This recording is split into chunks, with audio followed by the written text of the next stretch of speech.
I went on, and so I found that let me starve. I'll beg for food, like something will work out. And it did. And so I found those caves. At that time, they were inhabited by addicts and criminals. It's like the gypsy suburb. Oh, wow. And I went on up there to stay with them. I had my own little cave, and I sort of befriended them. I was there for about 15 months meditating. And then they started to change. One of my friends there, Harold, who Pia also was with Harold. And so he had been an addict for like 40 years, and he was selling coke and drinking wine out of the carton for breakfast, like an Asian hippie. I really loved him. And after I'd been there about 6 months, he got in a fight with another guy. He nearly died, actually, and it gave him urgency. And he stopped drinking, stopped taking drugs, asked me to teach him meditation. And within the next about 6 months of being with him, he could practice all the jhanas. Wow. He could discern his past lives. And then I left Spain for a few months, and Pia was there with him. And Sayale Piedasi. Yeah. And at that time, his body caught up with him now, and he had cancer all through his digestive system, and he was dying. But whilst he was dying, he was telling the nurses, please meditate. So that was how I first ended up there in Spain, and that community started to change. And I thought, okay, we've got this space now, basically, that we can use. It's about 15 caves. And so we turned it into a little rebellious meditation community.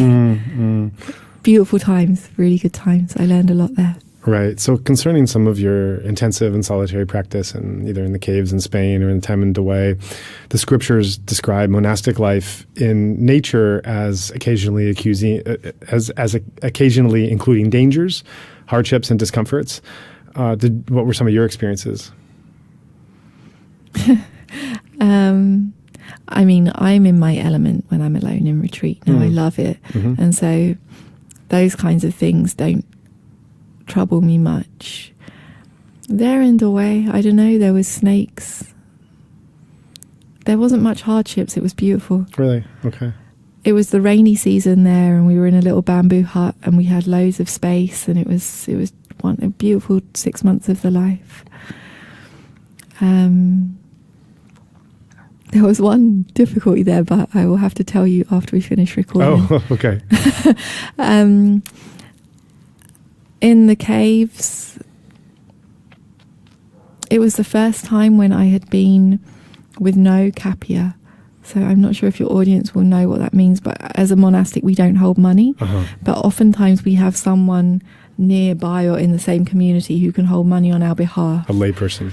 Right. So if somebody wants to offer me money and I can't accept it, they give it to you, Joa, for example, and they tell Joa, if ever I need a toothbrush, get one for her. Right. This is our kapia. But there in Spain, I was a long time with no kapia, and I turned up in my cave just a dusty hole. So literally everything that I needed, like I carried a mattress up the hill on my head. I was begging for my food. Yeah, everything I needed came from the rubbish or from me begging. But I didn't experience it as a hardship at that time. I loved it.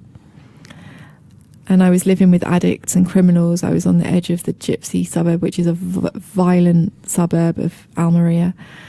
But did you speak Spanish? Un poco. Suficiente. But at that time, I was happy. Beginning of last year, beginning of 2019, I also did a retreat under a tree there in Almeria. El Árbol de la Vida, the tree of life. I love that tree. That was the worst hardship I think I ever experienced in retreat, because we had these really feisty rats and they ate like everything. They ate through my sleeping bag and my backpack. And I know, I was doing some fasting and they ate my enema bag. Oh, goodness. I know.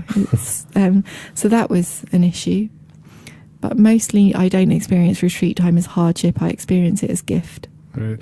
Are there particular insights that arose from that was specifically connected to spending time isolated and in nature? The isolation really just means like less distraction, and so we can hold these subtle perceptions for longer, and at more depth. So the insights that arise and deepen are around the understanding of impermanent suffering and non-self, about the destruction of the defilements, the end of suffering, those kinds of things that are more difficult to access when we're like leading a busy life out in the world. Right. So that's all really, it's the most important things I've ever done with my time, is deepen those understandings. Like the Four Noble Truths are real. It's important. There's an end of all suffering.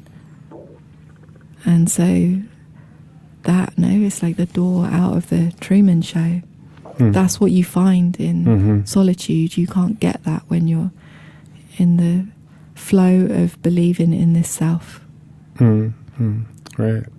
Right. So you came from a background of training in, these called the rational sciences, economics and other things, and then have ended up,